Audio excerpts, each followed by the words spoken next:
Hablemos un poco de la cultura española que a nosotros naturalmente nos afecta tanto y nos gusta saber cómo la ve usted y cómo la entiende. Bueno, es que habría que hablar de tantas culturas españolas en distintas épocas, pero con todo, yo diría, y aquí voy a ser heterodoxo, pero estoy entre amigos y puedo hacerlo, que hay una soltura en los principios de la literatura española que se pierde después. Por ejemplo, vamos a buscar algo que no es tan primitivo. Vamos a tomar el caso de Cervantes.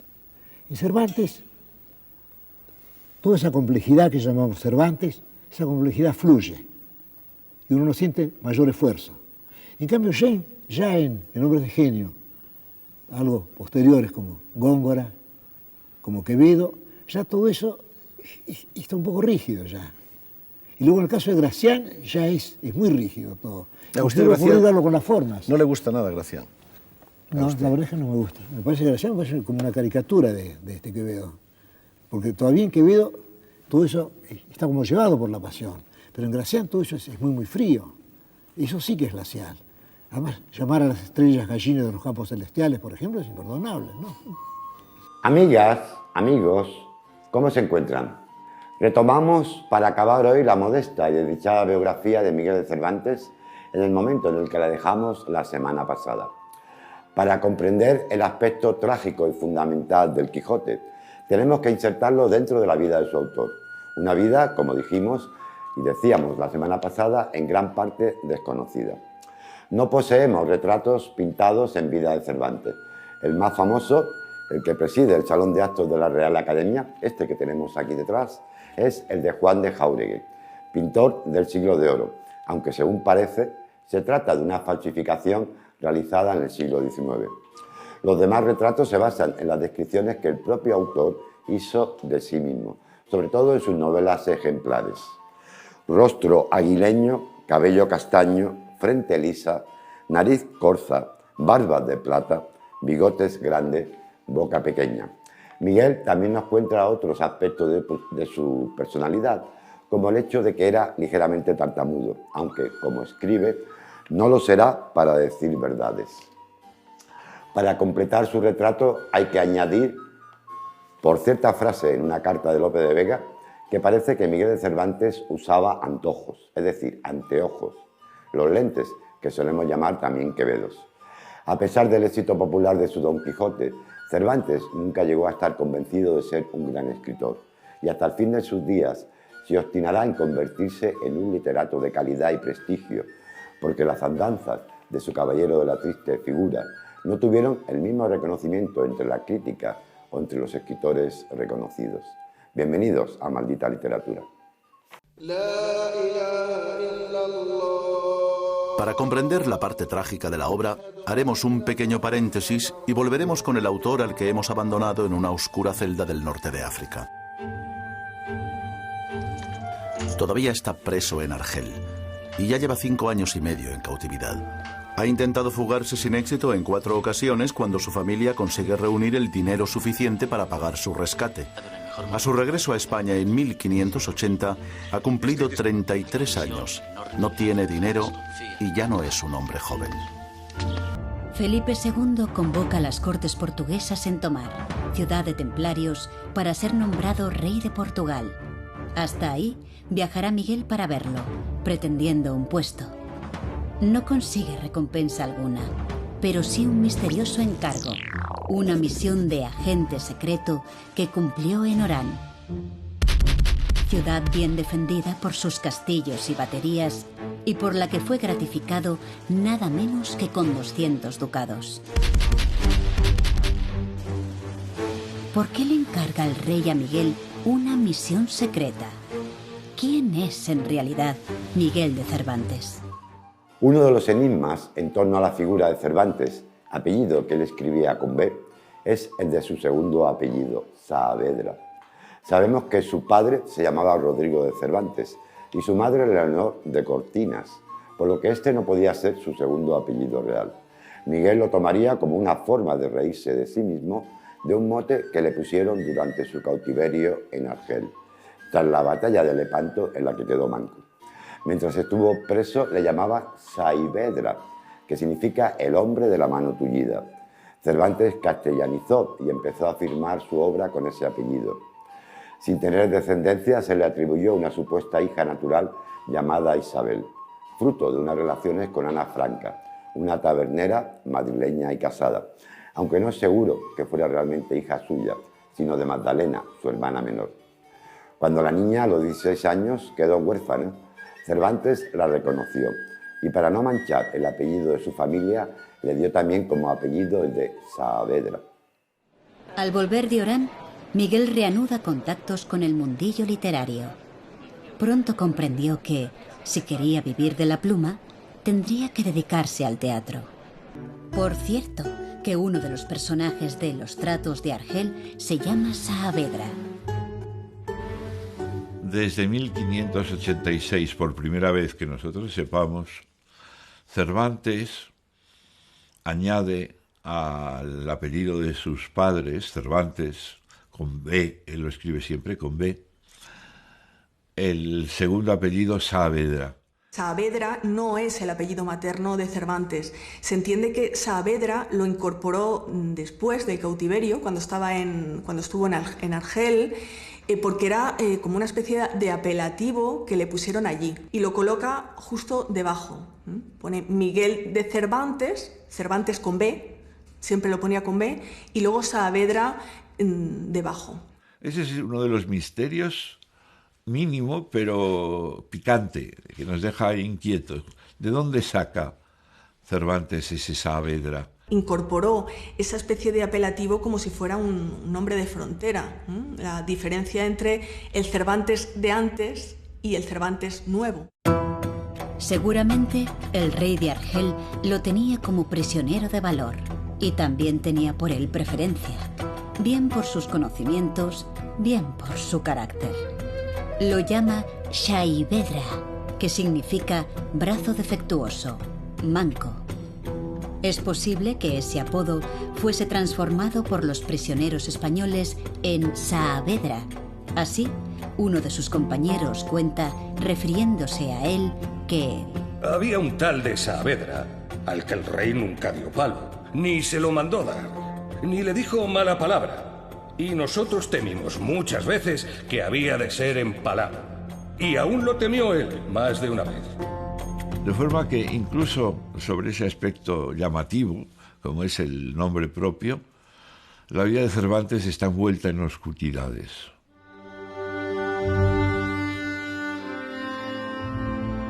Parece ser que Miguel tuvo en 1584 una hija con una tal Ana Franca, una joven de 22 años que ayuda al marido, propietario de una tasca en la calle de Tudescos, a la que acuden autores y cómicos. Pero, algunos estudiosos mantienen que la hija era realmente de su hermana Magdalena y que Miguel se ofreció como padre para tapar el posible escándalo. Lo cierto es que la niña es bautizada con el nombre de Isabel de Saavedra. Con 37 años, Miguel de Cervantes contrae matrimonio con Catalina de Salazar y Palacio, de 19, mujer al parecer un tanto hacendada, aunque si prescindimos de ciertas insinuaciones de algunos literatos, ignoramos si el matrimonio fue realmente feliz. En sus muchos textos autobiográficos, Cervantes nunca mencionará a su esposa, a pesar de ser él, en uno de sus entremeses, quien estrena en la literatura española el tema del divorcio, tema imposible entonces en un país católico. La gloria de Lepanto quedaba ya muy lejos cuando el pobre soldado pidió al rey cierto puesto en Guatemala. Felipe II se lo negó, anotando al margen de su contestación: busque acá en que se le haga merced. Entonces, Cervantes sería nombrado comisario real de abastos, empleo destinado a dotar de víveres a la que sería la Armada Invencible, que se hallaba anclada en Lisboa, preparándose para su contienda con la reina Isabel de Inglaterra.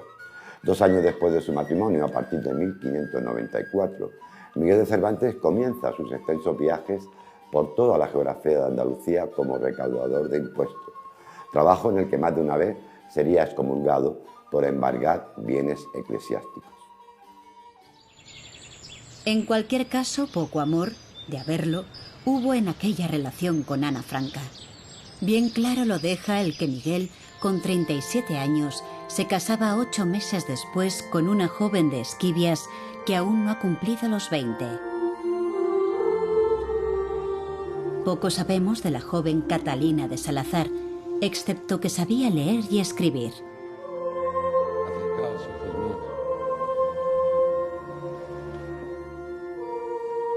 ¿Hubo amor en ese matrimonio?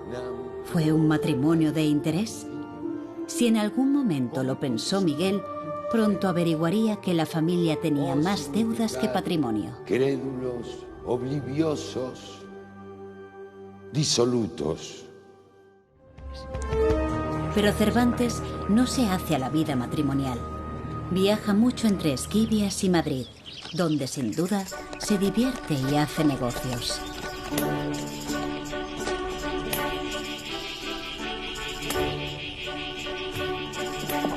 Sin embargo, poco sabemos de él ni de su vida en esos años, excepto su continuo ir y venir.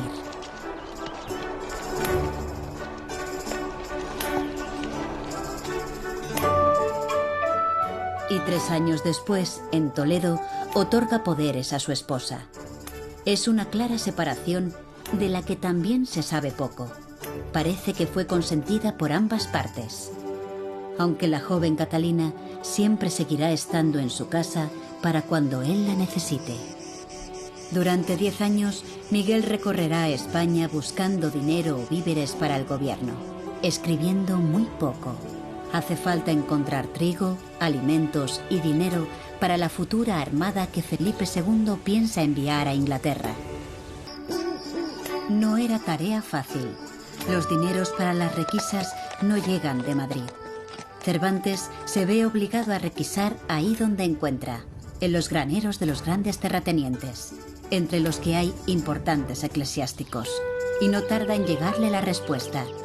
Es excomulgado por el vicario general de Sevilla.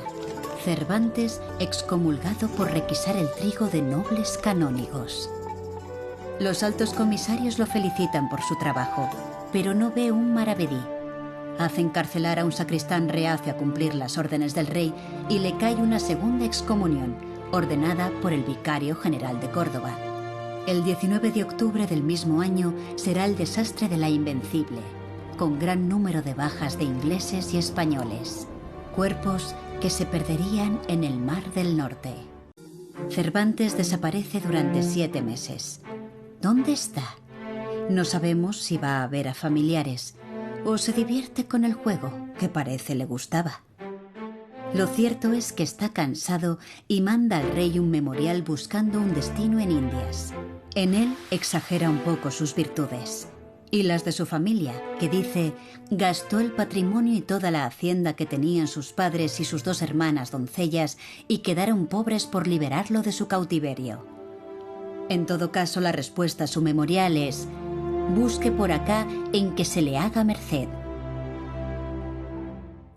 En 1597, acusado de malversación de fondos públicos, Cervantes permaneció durante unos meses en la cárcel de Sevilla. No era la primera vez que conocía la prisión por enredos similares, pero fue allí, como contaría después, donde tuvo la idea de escribir El Quijote. Aquella reclusión en la peor cárcel de España, donde se hacinaban 2000 reclusos, tuvo que ser una dura prueba de resistencia para quien tanto había resistido desde la batalla de Lepanto, el cautiverio en Argel y el duro, afanoso trabajo por toda Andalucía como recaudador de la corona. Recién publicada la primera parte del Quijote en 1605, en Valladolid, la muerte, a estocadas y de noche, de un caballero que salía de su casa, dio lugar a un proceso por el que conocemos más información de la que preferiríamos saber sobre la vida de algunas de las Cervantas, como las llamaban, sobre todo de la hermana de Miguel. Desde allí, siguiendo el traslado definitivo de la corte, la familia Cervantes regresó a Madrid. Con el éxito de la segunda parte del Quijote, pudo aliviar su situación económica y mudarse a una casa mejor, en el barrio de las Letras, en la actual calle Cervantes, esquina con la de León, donde tendrá como vecinos a los ilustres Francisco de Quevedo y Lope de Vega. Aún así, Miguel de Cervantes seguirá esforzándose por ser admitido entre los consagrados. En 1613 publica esas 12 narraciones breves que son sus novelas ejemplares, que le dan pie un año después a publicar El viaje al Parnaso. Cervantes se nos aparecerá como un anciano de 65 años que parece aferrarse a su único éxito popular para reivindicar también una imagen de buen escritor en serio. En Madrid se sospecha que sus cuentas no están claras. Se ve mezclado, quizás por error, en diversas corrupciones y acaba en la cárcel de Sevilla.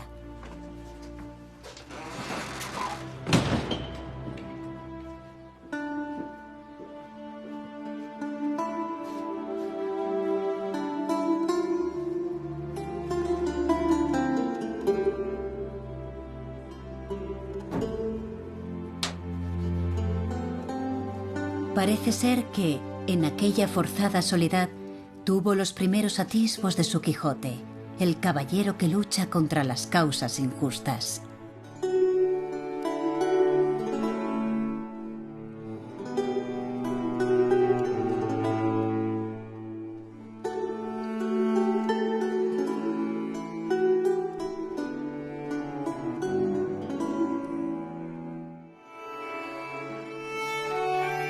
Llega la orden de soltar a Miguel y de que se persone en Madrid a dar explicaciones. Se supone que está libre en abril, pero nunca se presentó en Madrid a dar explicación ninguna. El 23 de septiembre de 1598 muere Felipe II en el Escorial, el palacio monasterio que había hecho construir en honor de San Lorenzo por la victoria de San Quintín. Ahí, en el Panteón de Reyes, reposan sus restos. Ese mismo año ha muerto, también en Madrid, Ana Franca. Su hija, Isabel Saavedra, entra al servicio de Magdalena, la hermana pequeña de Cervantes. ¿Reconocimiento de la paternidad de Miguel o reconocimiento de la maternidad de Magdalena? Poco después se refugia en su casa de Esquivias y comienza a redactar El Quijote. Este año lo tiene acabado y se reúne con sus hermanas en Valladolid, nueva capital de España.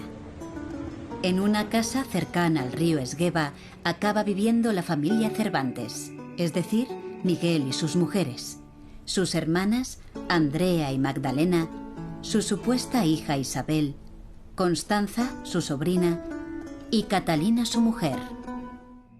Pero parece que lo extraño, lo sorprendente, persigue a Miguel.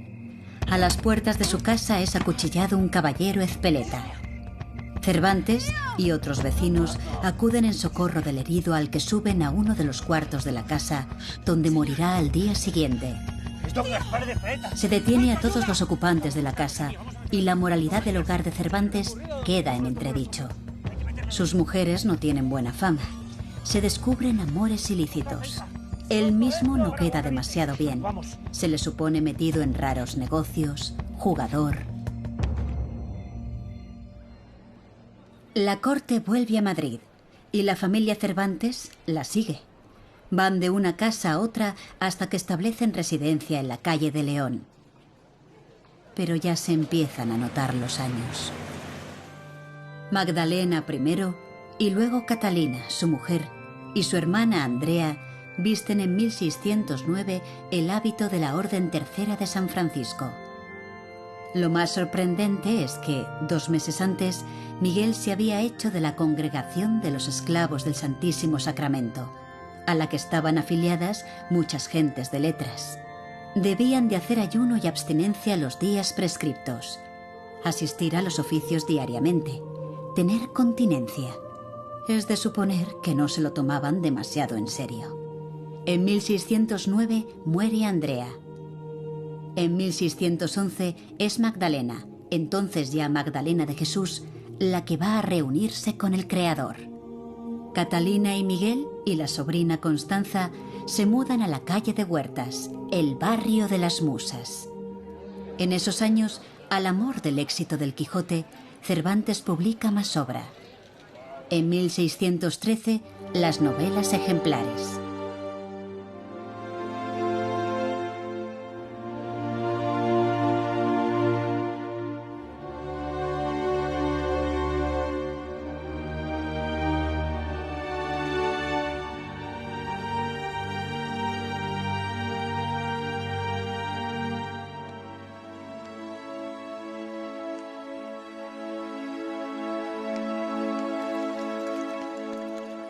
Seguramente mucho de su obra estaba compuesto ya, pero en aquellos momentos volvía sobre ella y sin duda iba añadiendo todo lo que su experiencia y vida le traía a la memoria e imaginación.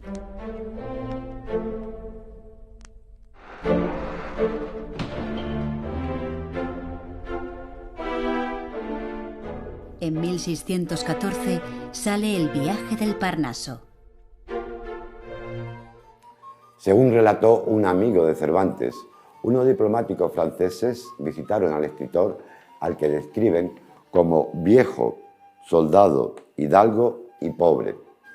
Ante su ostensible pobreza, uno de ellos preguntó: «Pues a tal hombre no le tiene España muy rico y sostenido del erario público», a lo que otro contestó: «Sin necesidad le ha de obligar a escribir, plazca a Dios que nunca tenga abundancia». La muerte de Don Quijote prefiguró la de su autor y se adelantó en muy pocos meses. Hasta el último de sus días trabajó Cervantes, publicando todavía sus comedias y culminando en los últimos meses de su vida los trabajos de Persiles y Sigismunda, obras en las que depositó una patética esperanza de perduración literaria. Se equivocó. Su nombre permanecerá para siempre ligado al Quijote, libro y mito cultural únicamente superado en lecturas, ediciones y traducciones en todo el mundo por la Biblia.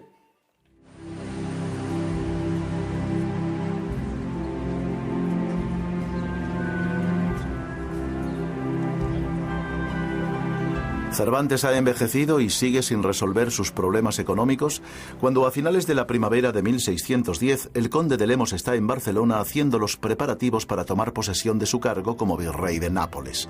El conde ha encargado a dos poetas, los hermanos Argensola, la formación de una especie de corte literaria a sueldo que deberá acompañarlo a su nuevo destino. Todo parece indicar que en el verano de aquel mismo año, Cervantes se trasladó a Barcelona con la intención de entrevistarse con el conde de Lemos y partir con él hacia Nápoles. Frente al antiguo puerto de Barcelona, en primera línea de mar, todavía se conserva un edificio en el que, según la tradición, se hospedó Cervantes.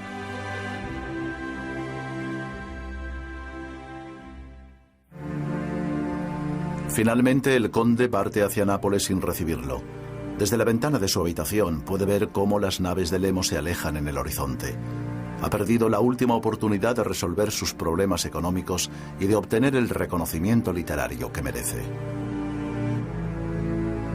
Pero las malas noticias todavía no han terminado.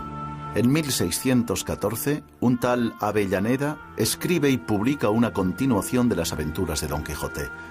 Cervantes se ve obligado a responder a esta ofensa escribiendo la verdadera segunda parte de su obra, una segunda parte definitiva. Don Quijote debe morir. En 400 años el espacio urbano de Barcelona ha cambiado considerablemente, pero a principios del siglo XVII la playa estaba en el lugar en el que hoy se alza una escultura pop de Liechtenstein. Precisamente frente a esta escultura encontramos la casa en la que se hospedó el autor. El balcó d'aquella casa es veu a mà dreta Montjuïc i a mà esquerra es veu el lloc on va tenir la rendició de Don Quixot a mans del cavaller de Brancaluna.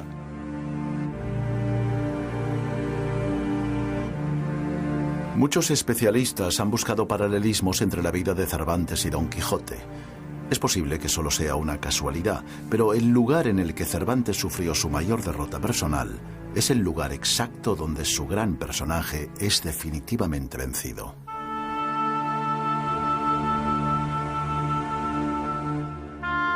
En el prólogo de la segunda parte del Quijote, Miguel promete al lector una nueva novela, Los trabajos de Persiles y Segismunda. Libro, dice, que ya está terminando. Tardó 8 meses. Trabajó sin descanso hasta completarlo.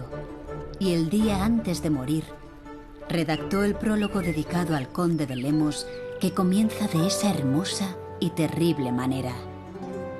Puesto ya un pie en el estribo, con las ansias de la muerte, gran señor, esta te escribo.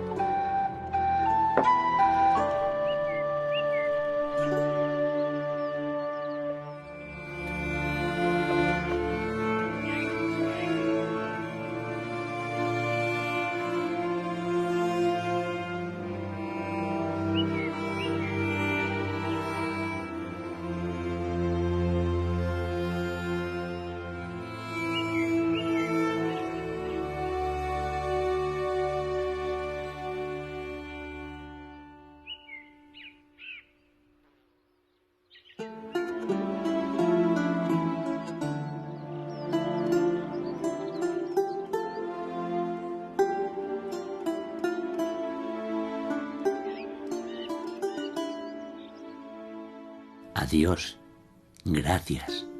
Adiós, donaires. Adiós, regocijados amigos, que yo me voy muriendo y deseando veros presto, contentos en la otra vida. Miguel de Cervantes finalmente alcanzaría la fama y algo del desahogo económico al que siempre aspiró. De acuerdo con algunos investigadores, falleció a causa de una diabetes el 22 de abril de 1616, a los 68 años de edad. «Ay», respondió Sancho llorando, «no se muera vuestra merced, señor mío, sino tome mi consejo y viva muchos años, porque la mayor locura que puede hacer un hombre en esta vida es dejarse morir, sin más ni más, sin que nadie le mate, sin otras manos que le acaben que las de la melancolía». El autor de estas palabras había expresado su deseo de ser enterrado en la iglesia del convento de las Trinitarias Descalzas, ubicado en su mismo barrio, como señal de agradecimiento hacia la congregación que ayudó e intervino en su liberación y la de su hermano Rodrigo, del cautiverio de Argel. Sus restos mortales, junto a los de su esposa, reposan en una tumba sin lápida y sin nombre que fue descubierta en el año 2015, aunque no falte opiniones críticas sobre este hallazgo. El padre de la literatura moderna y príncipe de los ingenios sufrió mucho y aún así, como hemos podido comprobar, simpatizó con todos y no guardó rencor por nada ni hacia nadie. Cervantes no solo representa la felicidad de la creación literaria, sino la de alguien que lo entiende todo. Sin él, aunque algunos piensen que la maldita literatura no puede cambiar el mundo, seríamos mucho peores de lo que somos. Tenemos que valorar su vida, que hemos visto a lo largo de estos dos programas, y su obra, que contemplaremos más adelante. Pero sin duda, la única justicia verdadera que se le puede hacer es leerlo. Muchas gracias por su atención y hasta la próxima semana. Soy Miguel de Cervantes. He sido soldado, recaudador y 1000 cosas más de las que no quiero acordarme. Escribo poesía, teatro y alguna novela. Dicen que nací el 29 de septiembre de 1547 en Alcalá de Henares. Y dicen que morí el 22 de abril de 1616 en Madrid. Pero estoy vivo.